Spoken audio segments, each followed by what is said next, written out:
Welcome to I'll Meet You There Conversations with Women Lighting Brave Fires, a podcast for midlife women reclaiming authorship of their lives, lighting fires, moving through doubt, and taking brave, imperfect action toward the things that light them up. For years, I've been quietly having conversations with friends, colleagues, and clients in Zoom rooms, in my local community, and in spaces I've tried to create where women can talk honestly about what keeps them small, what fires they might want to light, and what brave actions they might experiment with next. The word fire starter was popularized by Shannon Watts, and I love it because it captures something I see happening everywhere: women lighting both small and big fires in their lives. This podcast builds on that spirit, amplifying women who are finding their fires or already mid-burn, not finished products, but women in motion. Each week, I sit down with a fellow fire starter, a woman who has stepped outside her comfort zone in big or small ways, to talk about what it really takes to play bigger, the doubt, the pivots, the messy middle, and the brave moves no one sees. I'm Lisa, a national board certified health and wellness coach and writer, and for years I've been having these conversations quietly with women about self-trust, reinvention, and what happens when we realize we're not done yet. Because here's what I believe. When one woman lights her fire, it gives the rest of us permission to burn brighter, and that's how courage spreads. So go ahead, light something. I'll meet you there. Hi, my Yay. friend. How are you? I'm good. Hi, friend. I'm so happy to be with you, Lisa. Always. Same here. It's always so good to see you. You always brighten my day. You just have this beautiful spirit. It just always makes me happy. Oh. Yeah. Mm. So I wanted to get into something because last night we did a Zoom call with Shannon and Red Wine and Blue and Katie Paris, and they are merging, which is so cool. And you were a rock star. You and Jill came on and you spoke, and it was absolutely so beautiful and eloquent. And I found myself like, my negative self talk just kicked right in. So I had a moment on that call where my brain told me that I wasn't enough. And it's wild because it always seems to show up right when I'm trying to do something that's out of my comfort zone.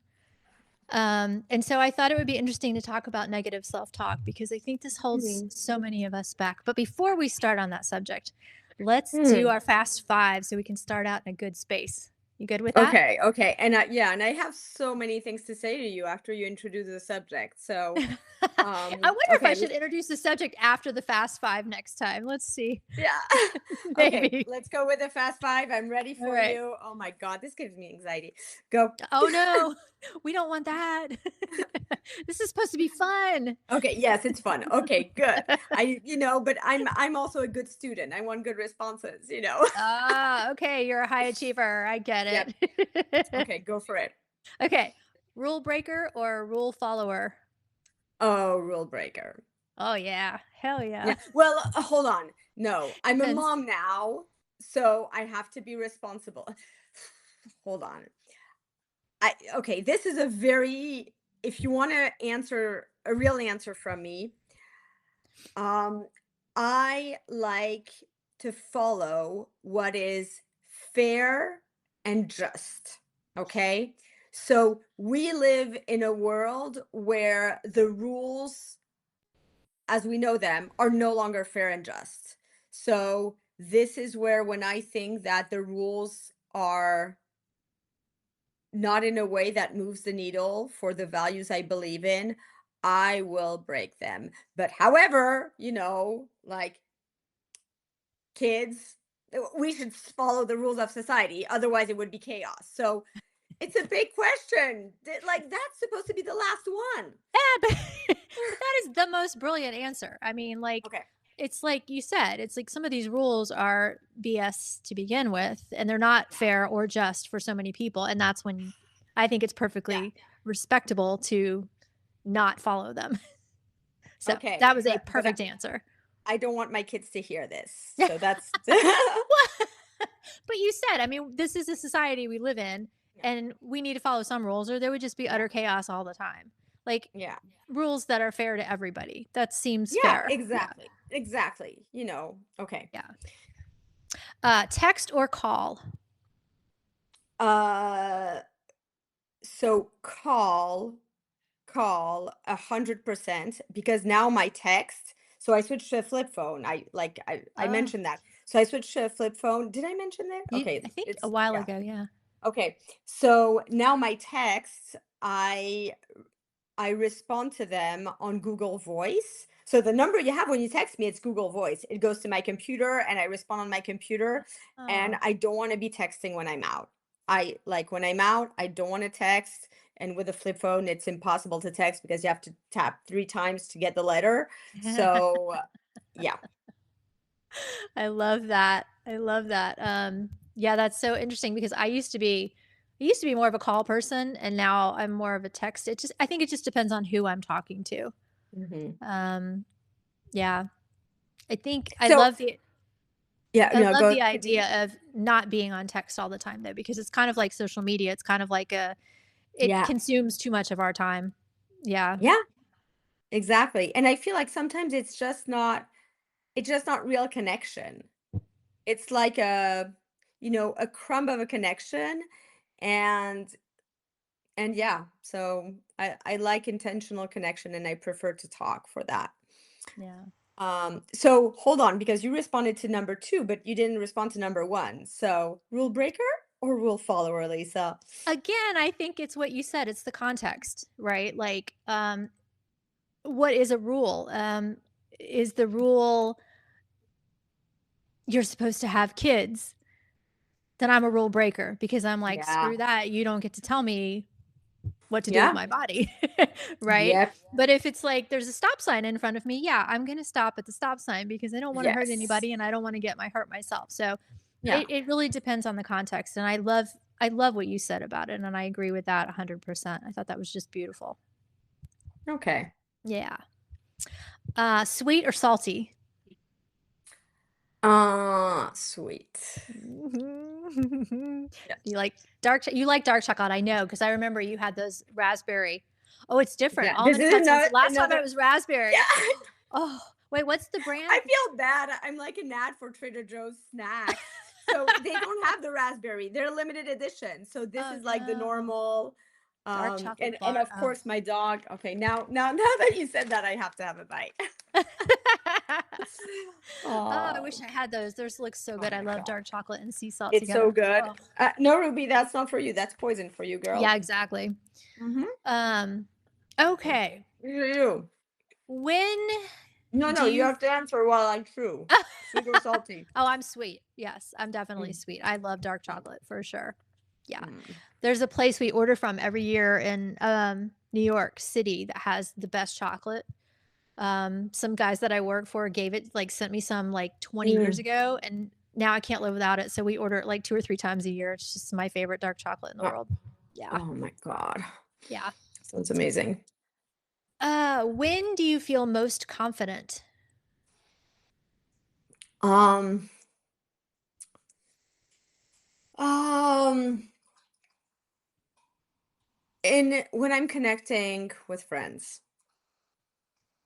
with like-minded women. Yeah. This is why this is super cool because this is a space online where I'm not confident, but doing it with you, I'm confident Thank you. because it's the connection. It's incredible. I agree. I was going to say the same thing. It's sort of, I don't know if I always felt like this, but it might be because I wasn't connecting with the right people.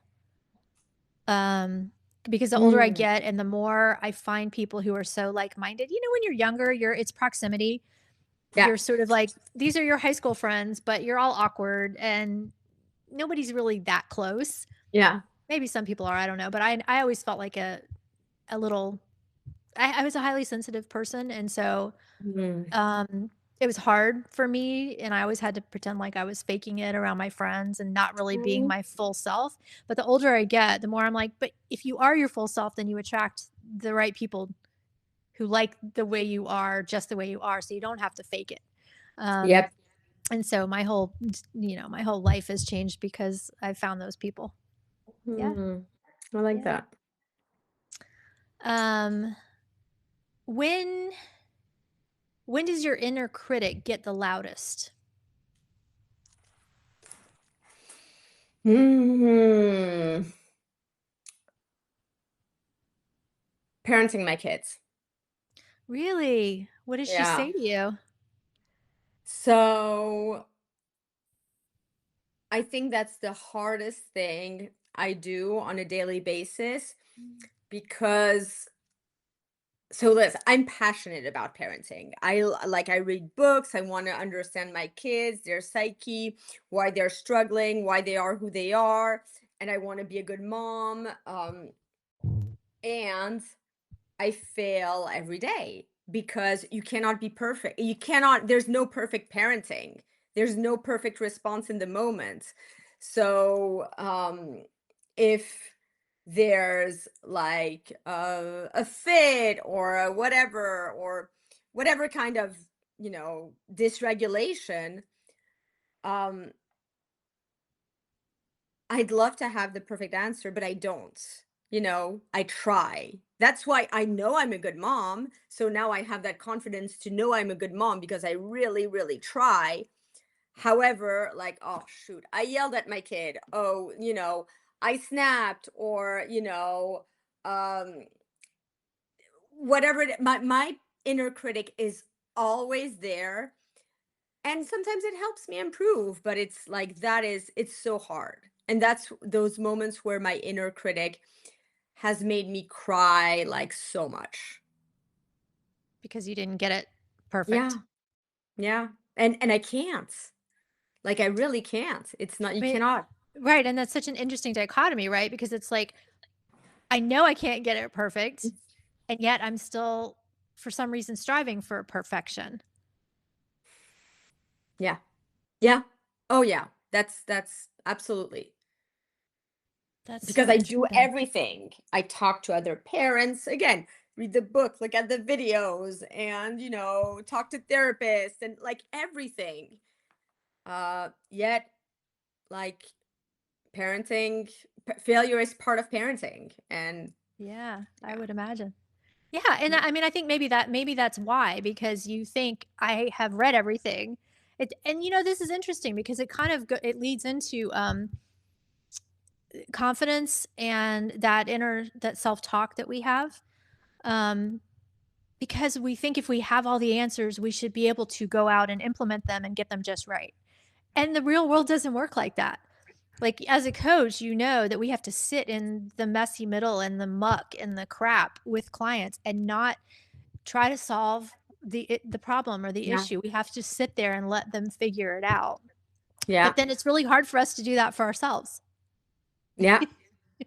No, yeah, absolutely. So what about you? When is your inner critic the loudest? Um, when I'm writing, um, Hmm. or when I am interacting with other people, and we can talk about more about this later, but I can catch it, especially when I'm interacting with other people. I read this a long time ago, or I learned this a long time ago, where, and we may have talked about this before, but when I'm in a conversation with someone, I start to worry about, oh, what do they think about me? Am I being too loud and obnoxious, or she's unattractive, or she's this or that? And I can turn it off if I recognize it and say, what do I think about this person? And it becomes way more engaging conversation.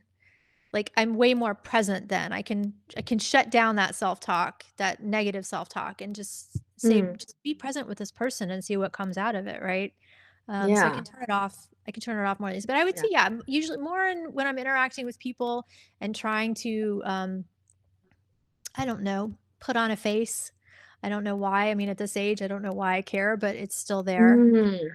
Women are just so conditioned, and it's so hard to Yeah. be. It's so hard to get that out of us. Yeah. But also with Yeah. my writing, and I think that's partially because I am so passionate about words and good writing, and so it's more about the craft of writing. And I think, Mm. um, I don't I will never measure up to what I see as really incredible writing. And so every time I write anything, there is that inner critic going, "Why are you doing this? So many people can do this better than you. Um, what are you doing?" So that's when she talks loud to me. Yeah. Why is your inner critic a female? That's a good question. That's really interesting you say that, because it seems like it would be more male. It would be more masculine, like that attack dog, that like that Yeah. male quality, right? Like, yeah, Yeah, yeah, yeah. maybe I should name it a guy. And in fact, I've heard like people they name and put Yeah. a, like a face, like a Yep. monster face or something to their Yep. critic and then give it a name. Yep. But you know what? I had a really critical grandmother. And so maybe I think part Mm. of me sort of maybe gloms onto that and uses her as my monster, not monster, but you know that Yeah. she's that inner critic for me. It's been there for a long time. That's so Yeah. interesting. I mean, Yeah. yeah, I mean, we could dive in just into that subject Yeah. for hours. Oh, Yeah. wow. Yeah. I'm curious to know how you learned about stopping. You talked about the fact that when you were with other people, when you hear that when you're Recognized able it. to recognize it, you can stop it by focusing on what do you think about that person. How did you learn to do that? It was something I read. I read a lot of self-help books. I always have. It was something I read. I can't remember exactly where it was, but they said flip the script, reframe the situation, and take the impetus off of you because we all think that other people are thinking things about us that they really aren't. They're probably more thinking about themselves. But we get Yeah. wrapped up in this thing of where we think that they're thinking the worst about me. And if you can just turn that off and make the conversation more reciprocal and be totally immersed in the conversation, then it becomes a much more interesting conversation because you're really present. You're not thinking about, what is this person thinking about me, right? It's more like, Yeah. what can we talk about and really talk about it? Yeah. It's so interesting you say that because you're explaining that, and I'm going back to when my inner critic is the loudest, going back to those parenting moments, and I'm realizing that um, it's really loud when I'm parenting my kids, Mm. maybe in front of other people, because I have Judged. this dual thing where, oh my God, people are going to judge my parenting and I have to deal with this, you know, I mean, this it's often a dysregulation issue with your kid and who wants something, who explodes or whatever. So that's the moment where it's like all eyes are on me and it's horrible. And that's the moment where I don't make the best choices parenting wise because I'm just trying to stop it. I'm just trying to stop the crises because I don't want people to judge. So my kids or me or anybody. Mhm. So yeah, it's really interesting instead of just maybe being in the moment of why is my child dysregulated now and let's see what my kid is trying to tell me. Yeah, I mean, I would be interested to know because you have so many skills, and you've done a lot of investigating and research into how to react to Yeah. your child when that happens. If you were to, I mean, I completely understand that sort of like, oh my God, like you said, all eyes are on me. I got to get this right. And you just want it to stop. You just want the Yeah. dysregulation to stop. But Yeah. it's really hard to do that and tackle what you think other people are thinking about you. And so I wonder what would happen. I Yeah. would be curious to know what would happen if you took some of the skills, especially the coaching skills that you have, Yeah. and applied it at the time that the breakdown happens, Yeah. and see what happens. I'd be really curious. Like, that would Yeah. be an interesting experiment. I mean, it's always a work in progress. Like Hmm. so, but I'm keeping that, in a little corner of my head to experiment with. I know. I want to come back to this. Yeah. Definitely. Yeah. Yeah. Mm. Um, yeah. I mean, because this happened last night. I said earlier, and this happens a Yeah. lot when I'm in a room with really smart, really eloquent, well-spoken women in particular, because I feel so inadequate most of the Yeah. time.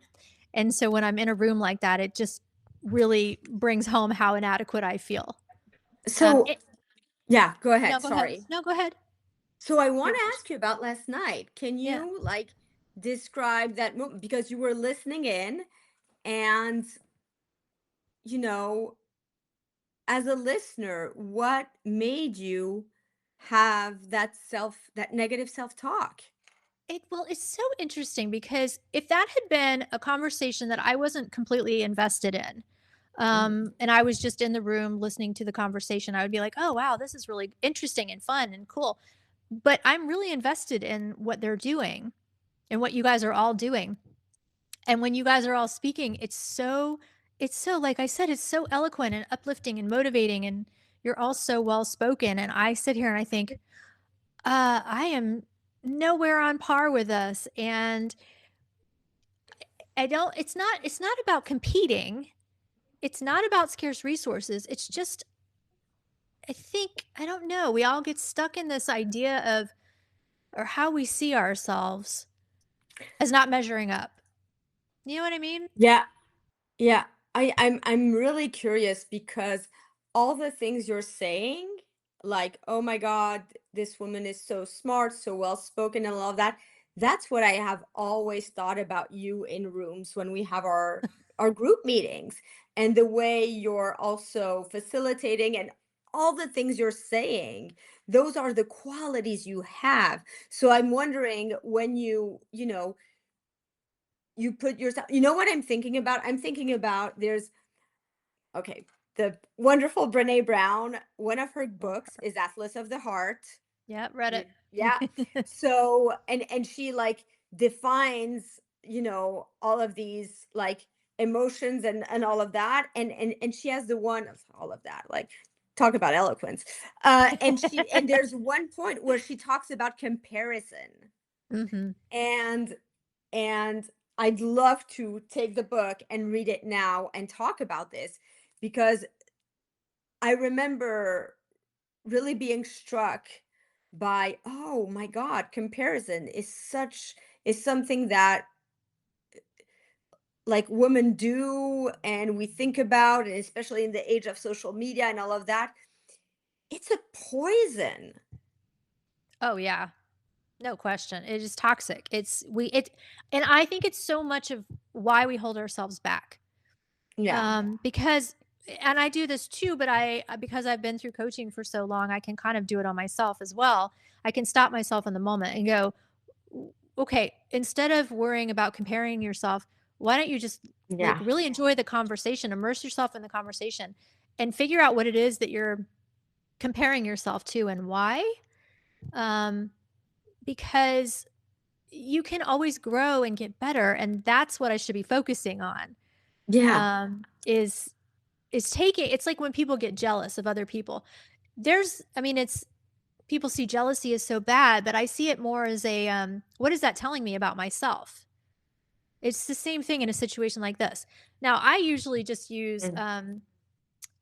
I can I can more easily turn off the negative self-talk and say just be present. I read a lot of Eckhart Tolle. I don't know if you've ever read any of his The Power of Now and all that stuff. Yeah. And I one of my favorite things ever, and I'm going to butcher this. I don't remember the exact wording, but if you live in the past, you live with anxiety. If you live in the future, no, I'm sorry. If you live in the past, you live with depression. If you live in the future, you live with anxiety. And if you live in the present, you live in peace or calm.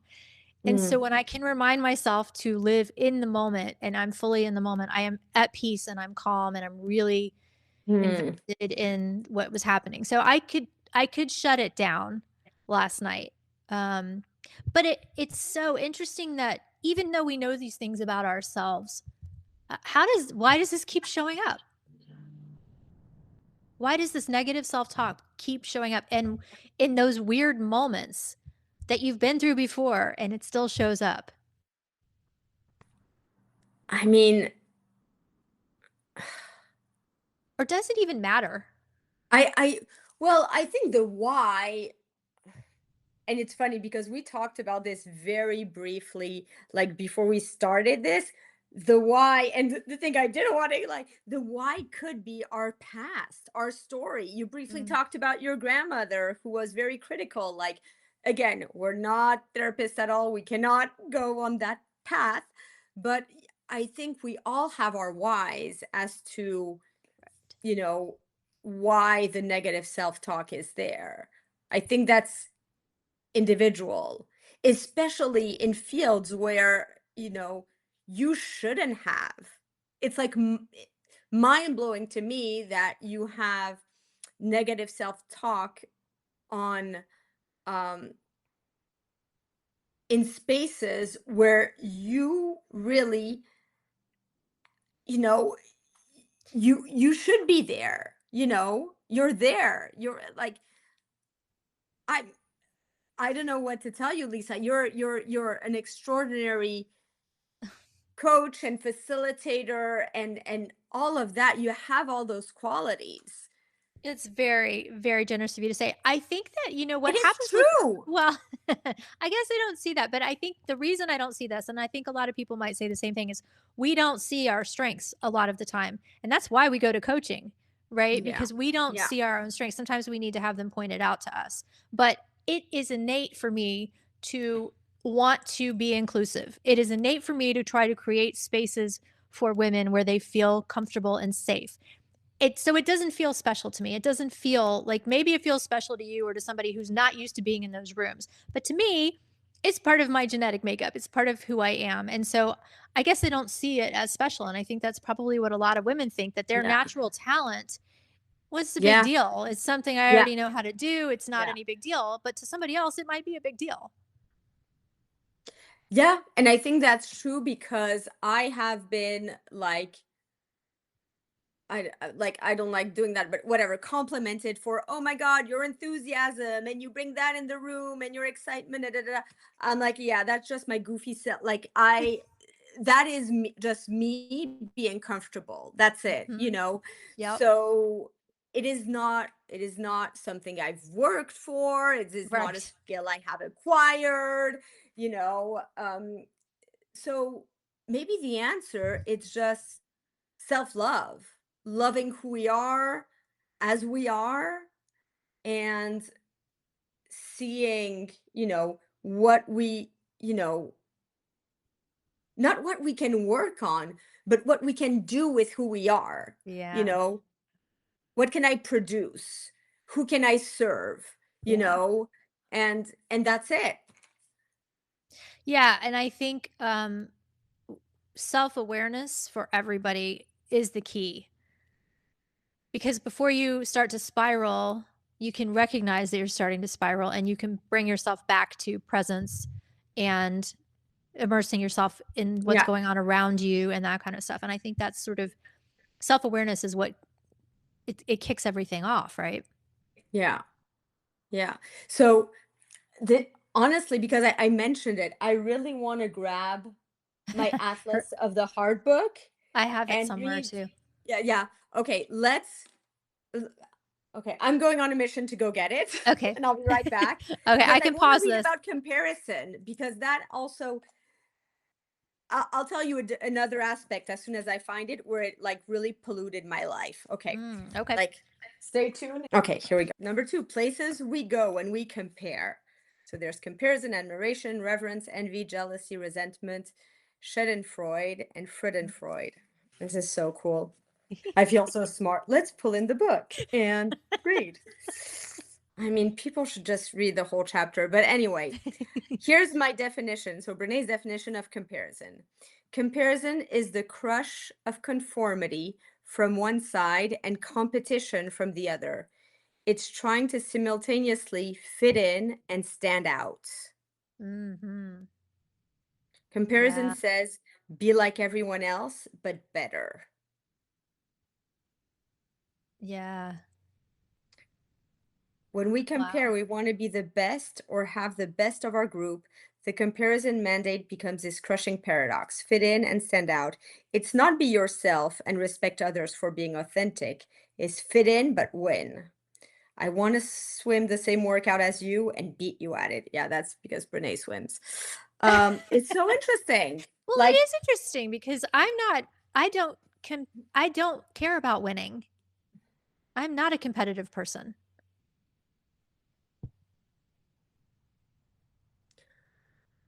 Or maybe I am and I don't know it. well, maybe you want to win at something in Uh, particular. you know what? Maybe you're at, yeah, No, go go ahead. ahead. No, you had a aha moment. I think I don't wanna fail. I don't want to I don't wanna fail. I don't wanna look like a fool. Maybe that's more what it is. It's not that I need to win. It's just that I don't wanna be seen as an idiot or you know what I mean? Like, yeah, I think there's something there. I Watching think, yeah. yeah, go ahead. No, watching people excel because I've always had this hang up about intelligence, um, Hmm. and Oh not my God, thinking we're I was so similar. yeah, and not really and not thinking that Yeah. I was intelligent enough to, Hmm. go after some of the things I wanted to go after, and then watching other women who are so well spoken and smart and, yeah, there must be something there. You feel the same way? I have felt the same way, I think. Like always feeling like, well, not being well spoken and eloquent and all of this, absolutely. And also because English was not my first language, and I come in the room and I'm like, oh my God, like my grammar is wrong, or I don't know how to speak, or whatever. Um, You speak and better English than most people I know. I thought it was your but first language.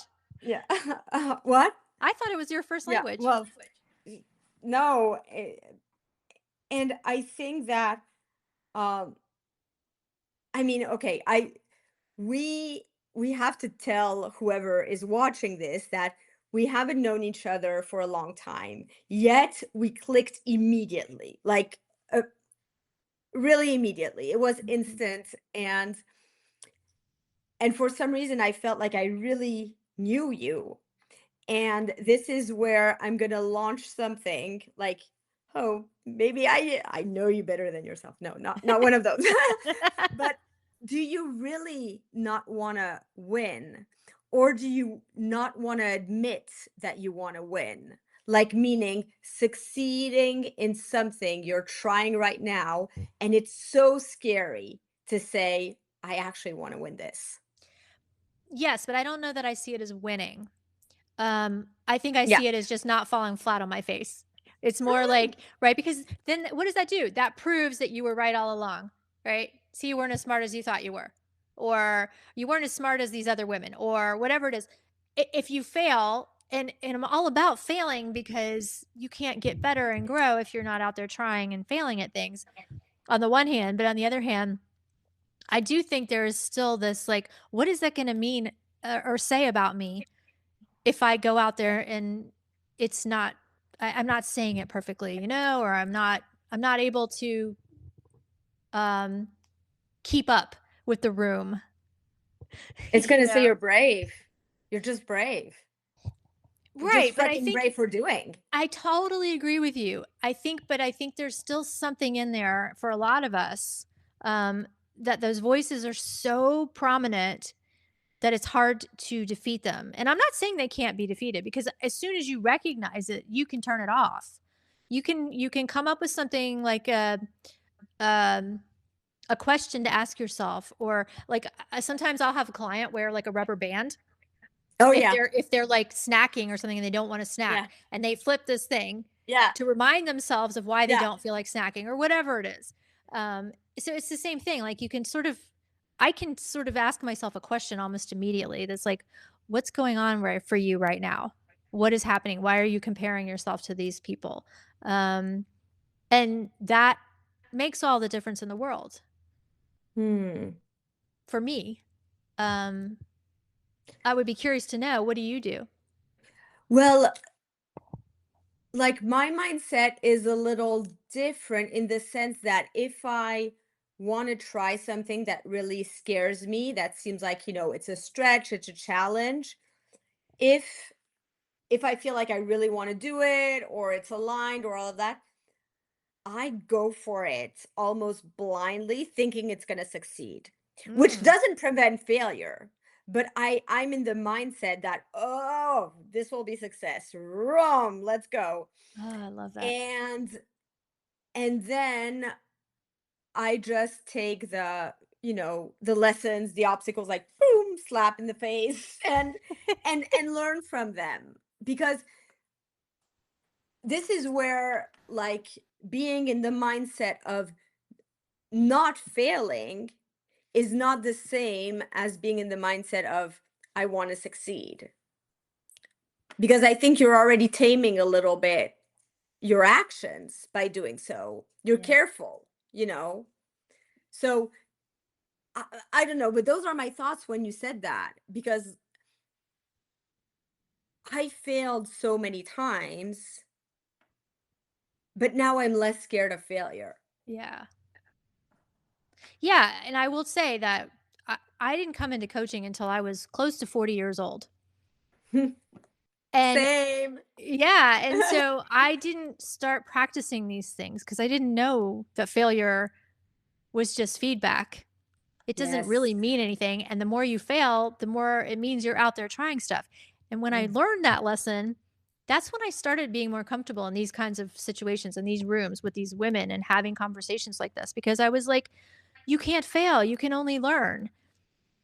Um, Yeah. and that's when everything started to change. That it changed from, I need to have the confidence going into it, to just show up, just use some courage and show up and see what happens. And that changed everything. I mean, coaching absolutely changed everything because these were the Yeah. lessons that I learned.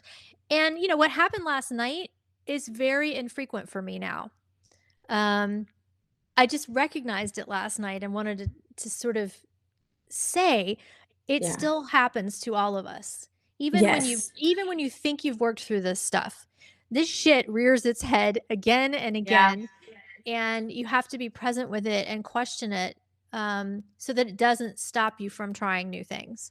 Yeah. Yeah. Absolutely. I think that's what Yeah. why I wanted to have this conversation, was so people could hear that.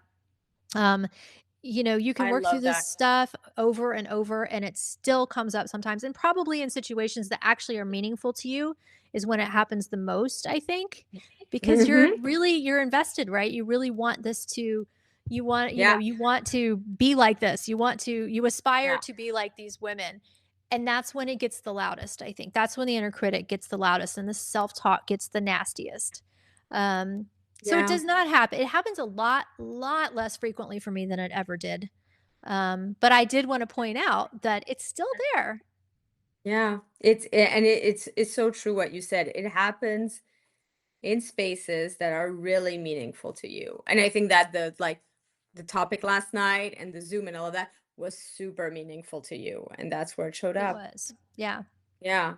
Yeah, but I think it's so incredible that you are, um for you it's more like a challenge, right? It's more like a, I'm going to go out there and see what happens, and I'm going to be successful, and I'm going to find Yeah. a way to be successful no matter what. I love that. Yeah. I mean, that is in entrepreneurial situations. But like, for example, let's go back to parenting where my inner critic is, I care about it and Um, it's there. That's where yours gets it's loudest. so, yeah, it gets the loudest. Exactly. But Mm, yeah, I love this topic. Super yeah. interesting. And I feel like we both learned a little bit more. Yeah. Yeah. I agree. I mean, you said earlier, like, what is the negative self-talk trying to protect us from? I know for you, you said it's Mhm. judgment, right? It's being judged. Yeah. Um yeah, I think that's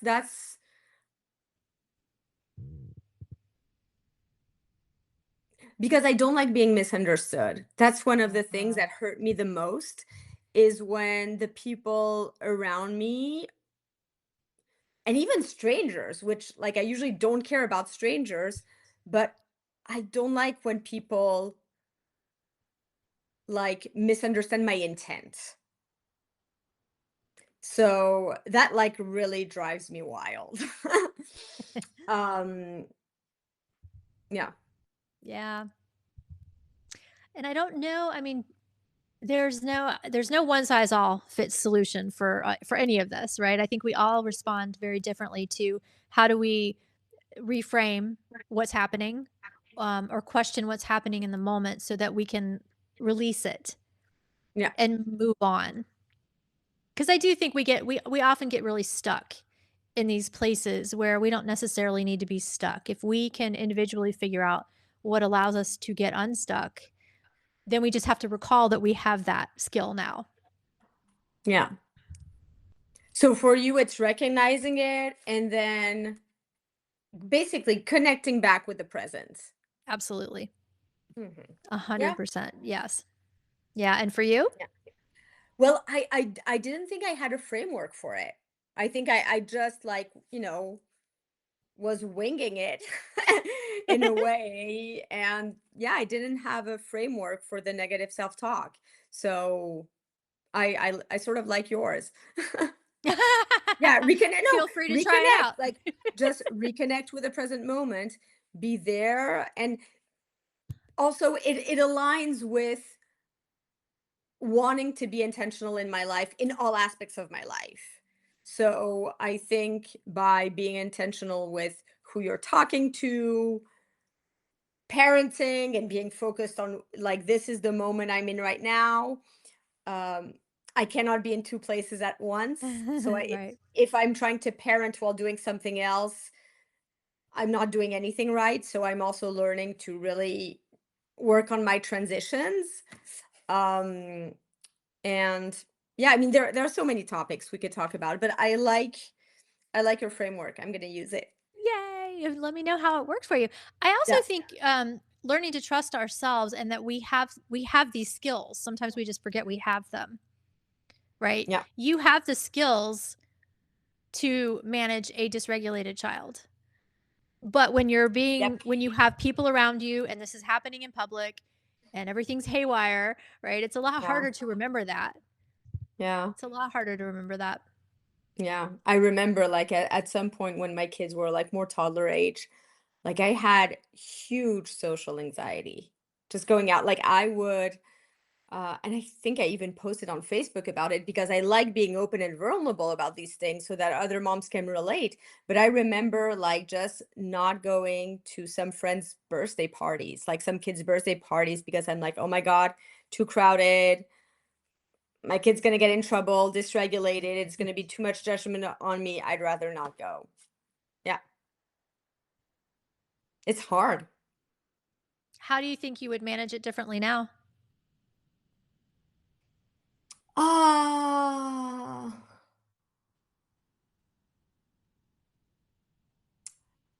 I think I'd be connected with the moms now. Mm, I'd handle it by being more because I've learned time and time again that by opening up and sharing what I was going through as a mom, like other women would, share, oh, like me and all of that. So I think I would do that.